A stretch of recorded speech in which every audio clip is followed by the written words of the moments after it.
nos da la oportunidad pues de reunirnos por estos medios para agradecerle a Él por lo bueno que Él ha sido con nosotros, por su fidelidad, por las bondades que Él ha tenido para con cada uno de nosotros.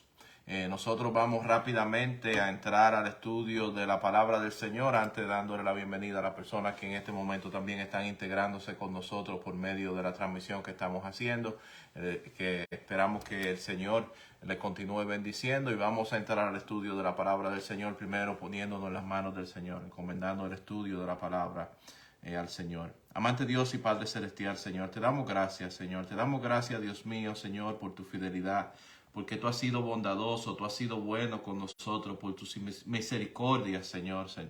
Te damos gracias, Señor, porque nosotros hemos podido ver tu mano, Señor, obrar en la vida de nosotros, Señor, guiándonos, protegiéndonos, cuidándonos, Padre Santo, Señor. Te pedimos, Dios mío, que en esta tarde, Señor, que vamos a presentar tu palabra ahora, que seas tú dirigiéndonos, guiándonos, Padre Santo. Que seas tú dándonos la palabra, Padre Santo, que tú tienes para cada uno de nosotros. La palabra que nosotros necesitamos, tú la sabes, Padre Santo, Señor.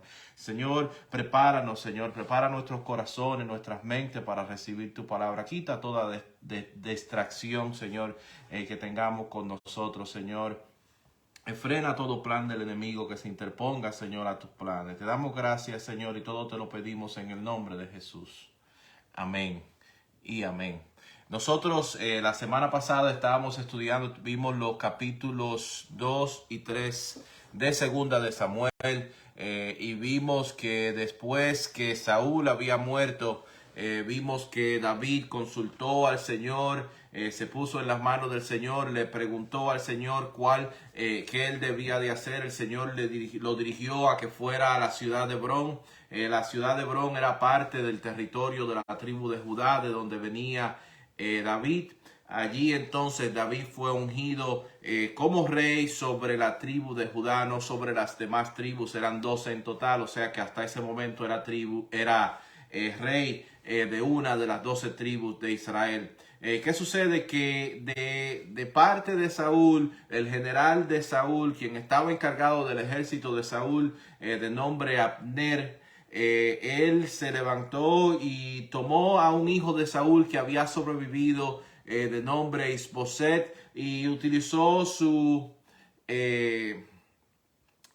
influencia política, su influencia de poder militar para instalarlo como rey sobre las otras tribus de Israel. Y eso causó conflicto entre el bando de David, quien dirigía el ejército de David, quien era Joab, y el bando entonces que dirigía Abner, y hubieron varias enfrentaciones, y en una de estas enfrentaciones, de estos conflictos, vimos que Abner mató a Asael, quien era hermano de Joab.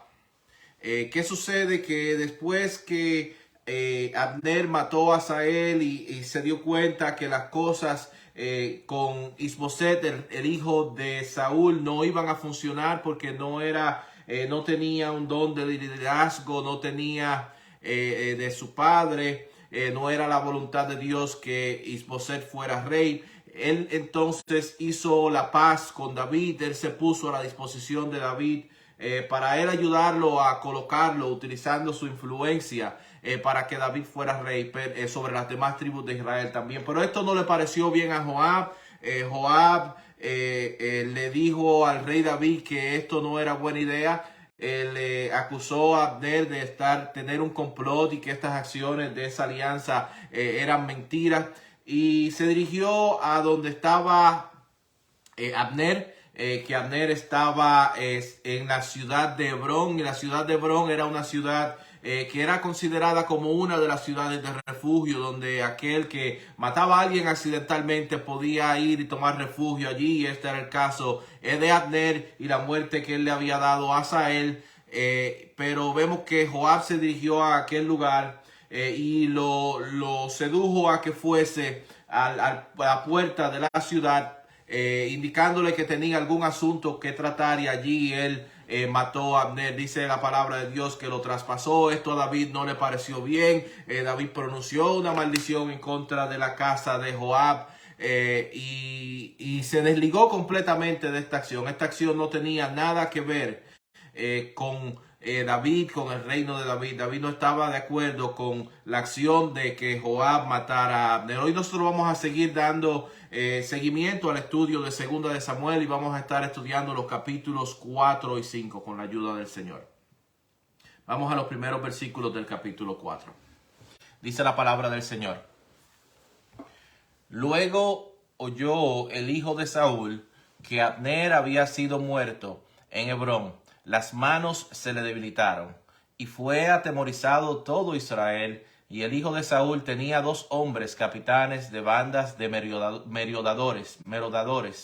El nombre de uno era Baaná y el del otro Recab, hijos de Rimón, Berotita, de los hijos de Benjamín. Porque Berot era también contado con Benjamín, pues los berotitas habían huido a Gitaim y a Morán allí como forasteros hasta hoy. Y Jonatán, hijo de Saúl, tenía un hijo lisiado de los pies. Tenía 5 años de edad cuando llegó de Jezreel la noticia de la muerte de Saúl y de Jonatán. Y su nodriza le tomó y huyó. Y mientras iba huyendo apresuradamente, se le cayó el niño y quedó cojo. Su nombre era Mefiboset. Los hijos, pues, de Rimón Beerotita, Recab y Bana, fueron y entraron en el mayor calor del día en la casa de Isboset, el cual estaba durmiendo la siesta en su cámara. Y aquí la portera de la casa había estado limpiando trigo, pero se durmió. Y fue así como Recab y Bana, su hermano, se introdujeron en la casa. Vemos que de los descendientes de Saúl, vemos aquí dos personajes que se nos presentan aquí, que es el personaje de Mefiboset y el de Isboset. Primeramente vemos a Mefiboset, que era hijo de Jonatán, quien habíamos visto que era amigo cercano de David. Pero vemos que al escuchar acerca de la muerte de Saúl y de Jonatán, aquella persona que estaba encargada del cuidado de Mefiboset lo tomó rápidamente para esconderlo. Y esto no era para menos, porque típicamente cuando pasaba el reino de una familia a la otra, el rey nuevo que llegaba a la posición de rey mandaba matar a todo aquel que era familiar del rey anterior para los descendientes, para evitarse problemas, para evitarse que se levantaran en contra de su reinado. Pero vemos que estos eventos, el miedo que tenía la nodriza de Mefiboset, dice que ella lo tomó cargado y lo dejó caer accidentalmente y él quedó cojo. Uno se podría preguntar acerca de este evento, pero ¿cómo es que ella tomó a un niño de 5 años cargado para salir huyendo? Esto podría ser por el temor que estaba pasando en ese momento. Como dijimos, no era para menos, era en su mente lo que ella estaba haciendo era algo de vida o muerte, era algo que ameritaba que ella llevara mucha prisa. Y es posible que eso haya sido la razón por la cual ella llevó cargado a un niño de 5 años. Hay algunos comentaristas que dicen que en el nombre también de Mefiboset, en el significado, uno de los significados del nombre Mefiboset es boca de vergüenza. Y ellos dicen que este significado de este nombre puede dar indicación a que Mefiboset tenía una condición de respiración, algo así como que él era asmático. No sabemos si era así o no, pero si era así de esa manera, definitivamente entonces él no tenía la capacidad tal vez de salir corriendo por sí mismo, y puede ser esa la razón por la cual ella llevó un niño de 5 años cargado, lo que concluyó en el accidente que tuvo, que dejó a aquel niño con una deshabilidad por el resto de su vida. Pero cuando nosotros vemos ese evento que sucedió, podemos ver que fue un evento que no tuvo que haber sucedido. No tuvo que haber sucedido porque nosotros habíamos visto en los capítulos anteriores que David había prometido tanto a Saúl como a Jonatán que el día que él fuera rey, él iba a hacer misericordia de la casa de Saúl, de la descendencia de Saúl, incluyendo la descendencia de Jonatán, que era la misma descendencia de Saúl. O sea que David le había prometido que él no iba a ser como los demás reyes que tomaban esa oportunidad para eliminar todo aquel que tenía que ver en relación familiar con el rey anterior. O sea, que este accidente pudo haber sido evitado. Y este accidente se provocó por una de dos razones: o ignorancia o incredulidad. Puede que haya pasado que ella haya ignorado la promesa que David había dado a Saúl y Jonatán, o sea que no le había llegado a ella esta información. La otra posibilidad es que le haya llegado a ella esta información, pero que ella no haya creído a la palabra de David, o sea, la incredulidad. Y vemos que eso causó ese problema, y eso causa problemas no solamente en el caso de Mefiboset, sino que eso causa muchos problemas en el día de hoy. Eso ha causado muchos problemas a través de la historia de la humanidad, que es la ignorancia de la palabra de Dios, o con el conocimiento de la palabra de Dios, la incredulidad, no creer lo que dice la palabra de Dios. Y este no es un problema que es únicamente que sucede con las personas del mundo, sino que lamentablemente muchas veces ese problema sucede dentro del pueblo cristiano. Muchas veces ese tipo de problemas, ese tipo de fallas puede suceder entre nosotros. Y yo creo que nosotros podríamos en nuestra vida evitarnos muchos problemas si nosotros tenemos el conocimiento de cuál es la voluntad de Dios y no somos ignorantes de lo que Dios dice en su palabra. Nos evitaría muchos problemas. Y si cuando conocemos la palabra del Señor, cuando vemos lo que dicen las escrituras, nosotros lo aplicamos a nuestras vidas y somos obedientes, o sea, no somos incrédulos. Y si nosotros hacemos esto, nos podemos evitar muchos problemas. Vemos el problema que le causó eso a Mefiboset por el resto de su vida. Quedó inválido. También vemos el caso de Isboset, quien era el hijo de Saúl, que habíamos visto la semana pasada, que Abner le había hecho una propuesta que lo más probable le pareció muy bien, le pareció atractiva, una propuesta que Abner iba a utilizar su popularidad, su influencia política y militar para colocarlo como rey de Israel. Eso definitivamente que le pareció algo positivo a Isboset, le pareció un halago agradable a Isboset, yo como rey de Israel. Eso le debe haber parecido bien a Isboset, pero esa no era la voluntad de Dios. Isboset no se preguntó si esa era la voluntad de Dios, que él fuera el rey sobre Israel, sino que él puso su confianza en las habilidades de Abner. Él puso su confianza en lo que Abner podía hacer por él, y debido a que él puso su confianza en el hombre, iba a tener los resultados, las consecuencias que tiene en el ser humano cuando el ser humano pone su confianza en el hombre. Vemos que Jeremías capítulo 17 versículo 5 dice: así ha dicho Jehová, maldito el varón que confía en el hombre y pone carne por su brazo, y su corazón se aparta de Jehová. Como dijimos, él había creído en la palabra de Abner y no había buscado cuál era la voluntad de Dios en ese sentido. Abner le presentó definitivamente algo que era agradable, algo que le había llamado la atención, pero eso hace el enemigo. No quiere decir que algo que sea atractivo, algo que aparentemente suene bueno para nosotros, suene como una promoción alguna vez. A todo el mundo le gusta prosperar, le gusta una promoción, le gustan las cosas buenas, le gustan que lo halaguen. Pero aunque hayan cosas que aparenten bien, que aparenten como algo positivo, que aparenten como una posible bendición, no necesariamente las cosas son así. Nosotros debemos buscar cuál es la voluntad de Dios. Dice la palabra de Dios en Proverbios capítulo 14, versículo 12. Hay camino que al hombre le parece derecho, pero su fin es camino de muerte.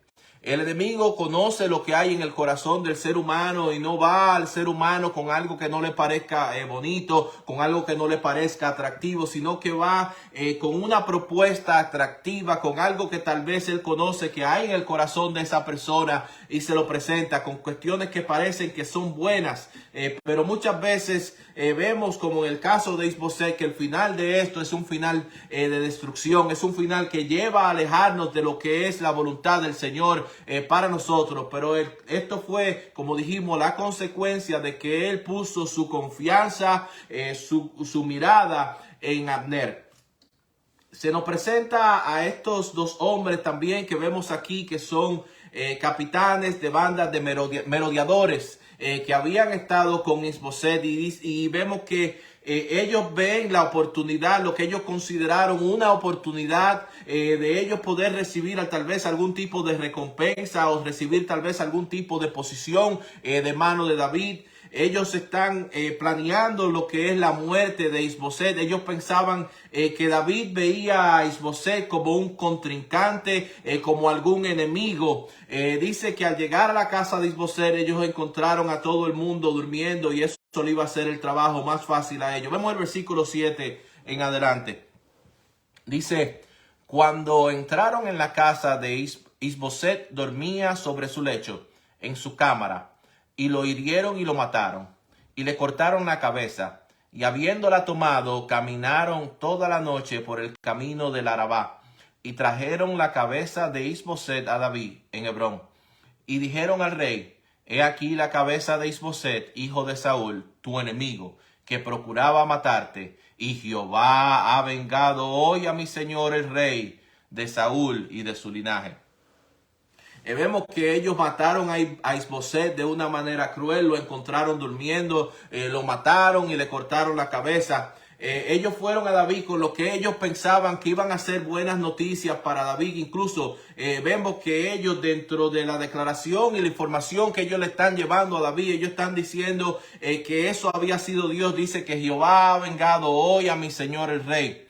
Pero Dios no tenía nada en lo absoluto que ver con la acción de ellos, con lo que ellos habían hecho, con esta acción cruel, ruin, cobarde que ellos habían hecho en contra de Isboset. Pero muchas veces la gente se presenta de esa manera y se presenta dando un mensaje que ellos consideran que es positivo para el individuo, y muchas veces dicen incluso que es un mensaje del nombre del Señor. Le dicen: así dice el Señor, y le profetizan acerca de eventos que han de sucederle y cosas de esa índole. Pero lamentablemente estas personas toman ventaja de la vulnerabilidad de las personas que están esperando escuchar un mensaje positivo, un mensaje que cuando ven que es positivo piensa que viene de Dios, pero no viene de Dios, así como este mensaje que estos hombres malvados, estos matones le están llevando a David en este momento. Nosotros vemos que si todo mensaje que se diga que viene del Señor para nosotros y es un mensaje que contradice la palabra del Señor, nosotros podemos dar con seguridad, saber con seguridad que no es un mensaje que viene del Señor, no importando quién haya dado el mensaje, no importando que la persona se haya pasar como una persona que Dios lo use en el don de profecía o en cualquier otra capacidad. Todo mensaje que se nos dé a nosotros tenemos que evaluarlo mediante la palabra del Señor. Todo mensaje que es contrario a lo que es la Biblia, nosotros podemos tener seguro que no es un mensaje que viene de Dios. Eso quiere decir para nosotros que nuestra defensa, para nosotros no ser engañados con alguien que dice traer un mensaje para nosotros. Nosotros saber si eso es de Dios o no es de Dios, si es mentira o es verdad. Nosotros tenemos que dar seguimiento. Nosotros tenemos que tener el conocimiento de lo que es la palabra del Señor. Nosotros vemos en el mismo caso del ministerio de nuestro Señor Jesucristo, cuando Él estuvo en su ministerio terrenal, vemos que Satanás trajo tentación al Señor Jesucristo, y la tentación fue una tentación para que el Señor Jesucristo utilizara sus dones, sus habilidades para un beneficio propio, lo que no era la voluntad de Dios en ese momento, o sea, para que fuera fuera de lo que era la voluntad de Dios en ese momento. Pero vemos que cuando Satanás tentó al Señor Jesucristo, cada una de las respuestas del Señor Jesucristo, incluso Satanás utilizó la Biblia fuera de contexto para tentar al Señor Jesucristo, pero en la respuesta del Señor Jesucristo, en cada una de ellas, nosotros vemos que el Señor Jesucristo le cita la Biblia, o sea que Él venció a Satanás, Él sobrepasó la tentación por medio de la palabra de Dios. Lo vemos en Mateo 4:4, una de las respuestas, el Señor Jesucristo le dice, escrito está, no solo de pan vivirá el hombre, sino de toda palabra que sale de la boca de Dios.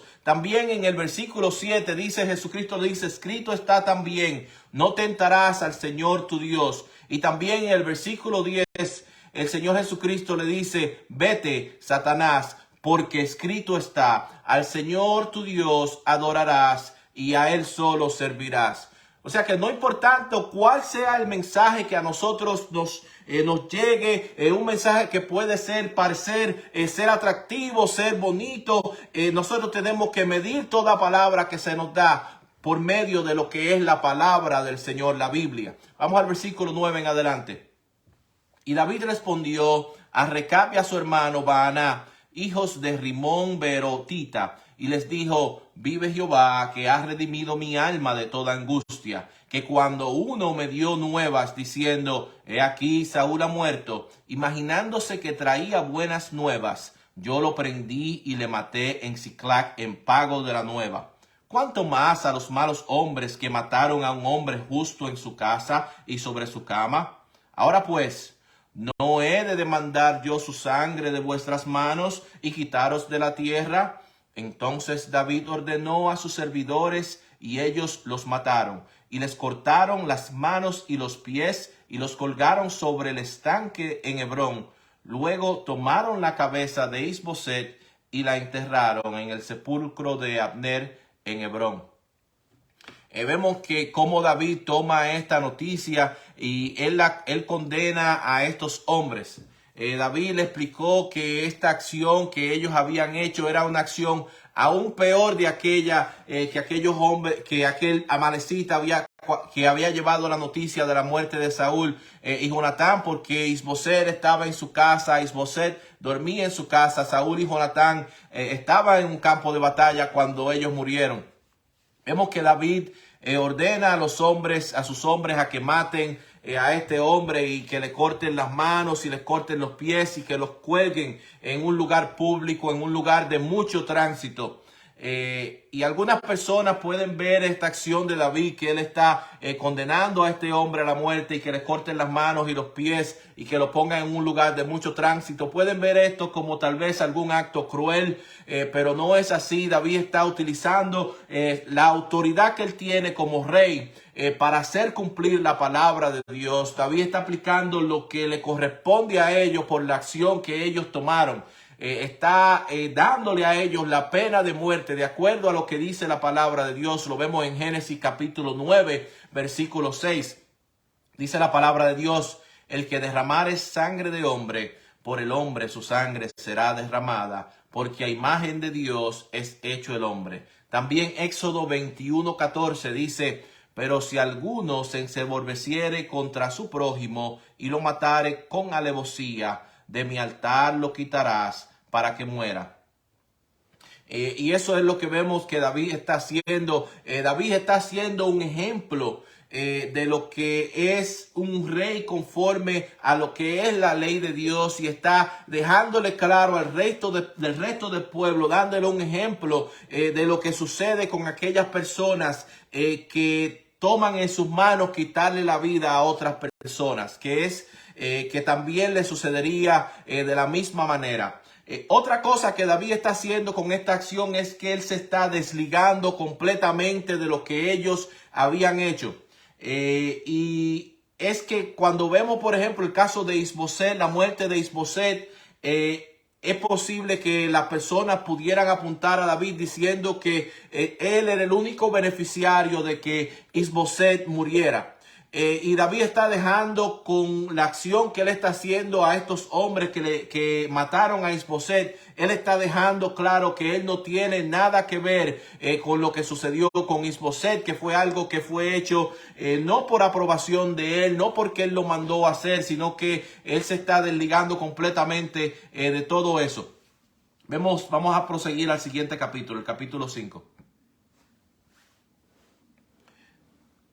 Dice la palabra del Señor: vinieron todas las tribus de Israel a David en Hebrón y hablaron diciendo: henos aquí, hueso tuyo y carne tuya somos.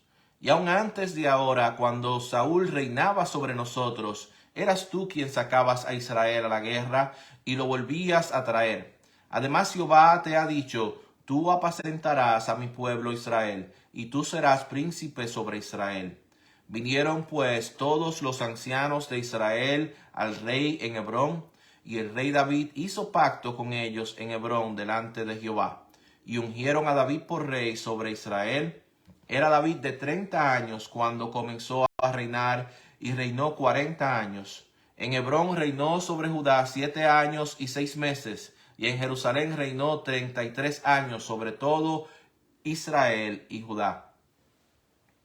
Vemos que entonces los líderes de Israel fueron a David, los líderes de las diferentes tribus de Israel, fueron a David para ofrecerle que él reinara sobre ellos. Ellos dan testimonio acerca de cuál ha sido el comportamiento de David, que aun cuando Saúl era rey de la nación de Israel, que era David quien le daba victoria, era David que era su representante cuando la nación de Israel salía a guerra. Entonces ellos ungieron a David, hicieron pacto con David. Pero en estos tiempos que David reinó, es interesante cuando se nos habla del tiempo que él reinó y de la edad que tenía, porque con David se hacen muchas comparaciones en la vida de David con lo que es la vida del Señor Jesucristo y el ministerio del Señor Jesucristo. Vemos que David, cuando fue ungido, en este momento que él fue ungido sobre toda la nación de Israel, sobre las 12 tribus, él era de 30 años de edad, y era la misma edad que tenía el Señor Jesucristo, 30 años, cuando el Señor Jesucristo empezó su ministerio terrenal. También se nos dice que David, después de este momento, que él fue colocado, fue coronado como rey sobre toda Israel. Él reinó sobre toda Israel por 33 años. Y también el Señor Jesucristo, vemos que su vida terminó, su ministerio terrenal terminó en la cruz a los 33 años de edad. Vemos el versículo 6 en adelante. Dice: entonces marchó el rey con sus hombres a Jerusalén contra los jebuseos que moraban en aquella tierra, los cuales hablaron a David diciendo: tú no entrarás acá, pues aún los ciegos y los cojos te echarán, queriendo decir: David, tú no puedes entrar acá. Pero David tomó la fortaleza de Sión, la cual es la ciudad de David, y dijo David aquel día: todo el que hiera a los jebuseos, suba por el canal y hiera a los cojos y ciegos, aborrecidos del alma de David. Porque esto se dijo: ciego ni cojo no entrará en la casa. Y David moró en la fortaleza y le puso por nombre la ciudad de David, y edificó alrededor desde Milo hacia adentro. Y David iba adelantando y engrandeciéndose, y Jehová de los ejércitos estaba con él. Aunque Jerusalén era parte del territorio que Dios había dado a la nación de Israel para que ellos ocuparan, después que ellos salieron de Egipto, ellos nunca habían tomado posesión del territorio de donde estaba Jerusalén, sino que hasta este momento estaba bajo el control de los jebuseos. Y vemos que David entonces rodea la ciudad de Jerusalén, y los jebuseos están mirando lo que está sucediendo, pero ellos están confiados. Ellos no piensan que nada puede sucederle a ellos. Ellos piensan que David no representa para ellos una amenaza genuina, una amenaza real, sino que ellos piensan que debido a las barreras naturales que están a su alrededor, que ellos están protegidos. Incluso vemos cómo ellos de manera de burla se refieren a David y dicen que aún los ciegos y los cojos pueden defender la ciudad de Jerusalén de David. Pero vemos que David conquistó la ciudad de Jerusalén y vemos en Primera de Crónicas capítulo 11 versículo 6 que él había propuesto para el que liderara este ataque, que lo iba a promover. Vemos que dice, y David había dicho, el que primero derrote a los jebuseos será cabeza y jefe. Entonces Joab, hijo de Sarvia, subió el primero y fue hecho jefe. Vemos que cómo sucedió esta conquista de Jerusalén cuando ellos pensaban que los jebuseos pensaban que estaban seguros. No era así, no estaban seguros. David logró conquistar la ciudad de Jerusalén. No solamente eso, sino que David entonces se propuso mover su sede donde él estaba, donde el palacio, donde el rey vivía, de Hebrón a Jerusalén. Lo que le representaba no solamente una ventaja militar, como habíamos visto, la elevación, el terreno, la barrera natural que tenía, era un lugar difícil de conquistar, presentaba una ventaja militar, pero también le brindaba a David este traslado, un beneficio político también, porque la ciudad de Jerusalén está en territorio de la tribu de Benjamín. Saúl, el rey que fue el rey antes de David, venía de la ciudad de Benjamín, y esto le iba a ayudar a David ayudar en su esfuerzo de unificar a las 12 tribus de Israel. Ya él se había solidificado y tenía apoyo de lo que eran las tribus del sur, pero ahora él está tratando también de tener el mismo tipo de apoyo de lo que son las tribus del norte, y la ciudad de Jerusalén estaba en un punto medio entre lo que es Judá y las tribus del norte. Y vemos que se nos dice que le puso a Jerusalén, la llamó la ciudad de David. Y que le llame a Jerusalén la ciudad de David puede causar algún tipo de confusión, porque nosotros vemos que luego cuando se nos habla en el Nuevo Testamento de la ciudad de Belén, se le llama también la ciudad de David. Y vemos incluso que cuando María y José estaban regresando a la ciudad de Belén para el censo, porque ellos ambos eran descendientes de David, tenían que regresar a la ciudad de Belén para el censo. Y vemos en el anuncio que se dio del nacimiento de Jesús en el Evangelio de Lucas, en el capítulo 2, el versículo 11, que se dice que os ha nacido hoy en la ciudad de David un Salvador, que es Cristo el Señor. Pero a la ciudad de Belén se le llamó ciudad de David porque esa fue la ciudad del nacimiento de David. Pero vemos que aquí entonces a la ciudad de Jerusalén se le llamó ciudad de David porque fue David quien hizo de Jerusalén lo que sería la capital de la nación de Israel, porque fue David y bajo el liderazgo de David que la ciudad de Jerusalén pudo ser conquistada y fue quitada de la mano de los jebuseos. Vamos al versículo 11 en adelante. Dice la palabra del Señor: también Hirán, rey de Tiro, envió embajadores a David y madera de cedro y carpinteros y canteros para los muros, los cuales edificaron la casa de David. Y entendió David que Jehová le había confirmado por rey sobre Israel y que había engrandecido su reino por amor de su pueblo Israel. Vemos que el reinado de David está prosperando de tal manera que de naciones, de territorios lejanos están escuchando acerca de David y ellos entienden que necesitan hacer alianza con David, porque David se está convirtiendo en alguien poderoso. Vemos que el rey de Tiro envió embajadores, envió gente con materiales para hacer el palacio de David. Y esta era una manera de congraciarse con David y de hacer un tipo de alianza con David. Vemos el versículo 13 en adelante. Dice: y tomó David más concubinas y mujeres de Jerusalén después que vino de Hebrón, y le nacieron más hijos e hijas. Estos son los nombres de los que nacieron en Jerusalén: Samúa, Sobat, Natán, Salomón, Ibdar, Elisúa, Nefec, Jafia, Elisama, Eliada y Elifelet. Cuando estamos viendo de estas acciones de David, de estos eventos que sucedieron, la Biblia nos está dando una narración de los eventos que sucedieron. Esto no quiere decir que la Biblia, que la palabra del Señor esté dando su aprobación a la conducta que David está llevando en este momento, que está tomando más concubinas, está tomando más mujeres.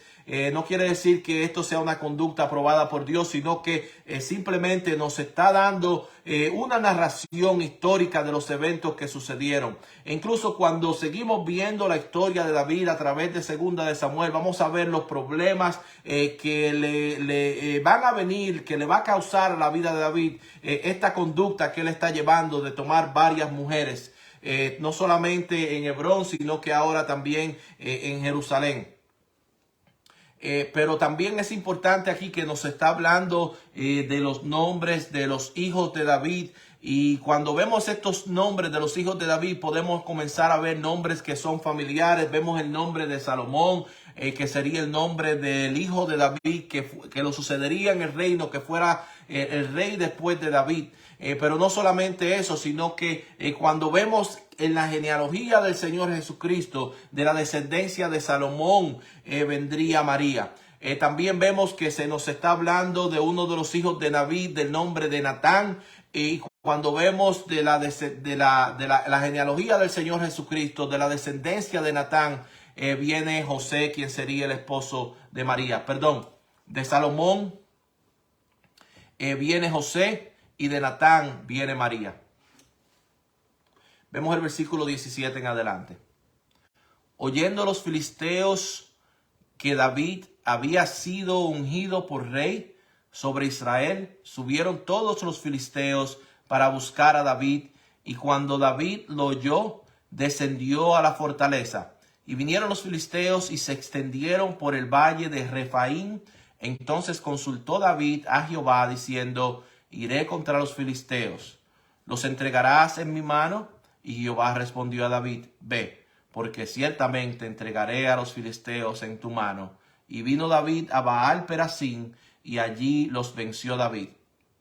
Y dijo: quebrantó Jehová a mis enemigos delante de mí, como corriente impetuosa. Por eso llamó el nombre de aquel lugar Baal Perasín. Y dejaron allí sus ídolos, y David y sus hombres los quemaron. Vemos que en el tiempo que David está con los filisteos en Siclag, ellos no se meten con él. Vemos que cuando David está siendo rey solamente de la porción de Hebrón, de Judá, de la tribu de Judá, ellos tampoco se meten con él. Pero vemos que cuando ya él toma el reinado sobre todas las 12 tribus de la nación de Israel, vemos que ellos se levantan en contra de David, y nosotros podemos ver eso en nuestras vidas, que el enemigo se levante en contra de nosotros cuando nosotros estamos en el centro de la voluntad de Dios, cumpliendo la voluntad de Dios. O sea, que nosotros tengamos oposición no necesariamente quiere decir que estamos fuera de la voluntad de Dios, sino que en muchas ocasiones lo que sucede, lo que provoca que nosotros tengamos oposición, es que estamos en el centro, estamos cumpliendo lo que es la voluntad de Dios para nuestras vidas. Vemos también que David, antes de lanzarse a hacer cualquier cosa, vemos que él consulta a Dios en relación de lo que él necesita hacer, y eso debe ser el ejemplo que nosotros debemos tomar, de consultar a Dios cuáles serán nuestras decisiones, de qué manera debemos comportarnos, dirigirnos, cuál es el camino que debemos tomar. Debemos poner en sus manos lo que es nuestra entrada, nuestra salida. Vemos en Salmos 37, versículos 5 y 6, dice la palabra del Señor: encomienda a Jehová tu camino y confía en él, y él hará. Exhibirá tu justicia como la luz y tu derecho como el mediodía. Vemos en esta victoria que el Señor le dio a David, que los filisteos iban cargando con sus ídolos al campo de batalla, esperando que sus ídolos le dieran victoria sobre el ejército de Israel. Pero vemos que los filisteos, tras sufrir esta derrota, ellos salieron corriendo y dejaron sus ídolos atrás. Y esto nos da a entender lo irónico que es de una persona poner su confianza en figuras que ellos hacen con sus manos. en lo que es ídolos, y ellos tenían su confianza en sus ídolos, y ellos tuvieron que dejar a sus ídolos atrás. Y nosotros podemos deducir de esto que si el Dios que le servimos es un Dios que puede ser cargado por nosotros, no le estamos sirviendo al Dios verdadero. Si el Dios que nosotros le servimos es un Dios que puede ser quemado y destruido por nuestros enemigos, no le estamos sirviendo al Dios verdadero. Porque el Dios verdadero es un Dios todopoderoso. Y vamos a ver la descripción de la Biblia que nos hace del Dios que nosotros le servimos. La vemos en Deuteronomio capítulo 10, versículo 17. Dice: porque Jehová vuestro Dios es Dios de dioses y Señor de señores, Dios grande, poderoso y temible, que no hace acepción de personas ni toma cohecho. También lo vemos en Salmos capítulo 145, versículo 3. Dice: grande es Jehová y digno de suprema alabanza, y su grandeza es inescrutable. También en el Salmo 147, versículo 5, grande es el Señor nuestro y de mucho poder, y su entendimiento es infinito. Y por último vemos Apocalipsis capítulo 1, versículo 8. El Señor Jesucristo dice: yo soy el alfa y el omega, principio y fin, dice el Señor, el que es y que era y que ha de venir, el todopoderoso. Nosotros le servimos a un Dios glorioso, un Dios todopoderoso.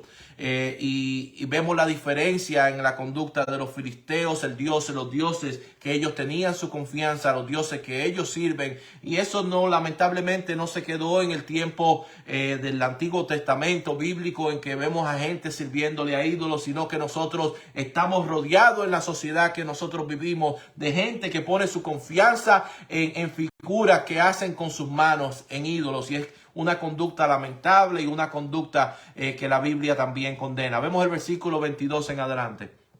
Dice: y los filisteos volvieron a venir y se extendieron en el valle de Refaín, y consultando David a Jehová, él les respondió: no subas, sino rodéalos, y vendrás a ellos enfrente de las balsameras. Y cuando oigas ruido como de marcha por las copas de las balsameras, entonces te moverás, porque Jehová saldrá delante de ti a herir el campamento de los filisteos.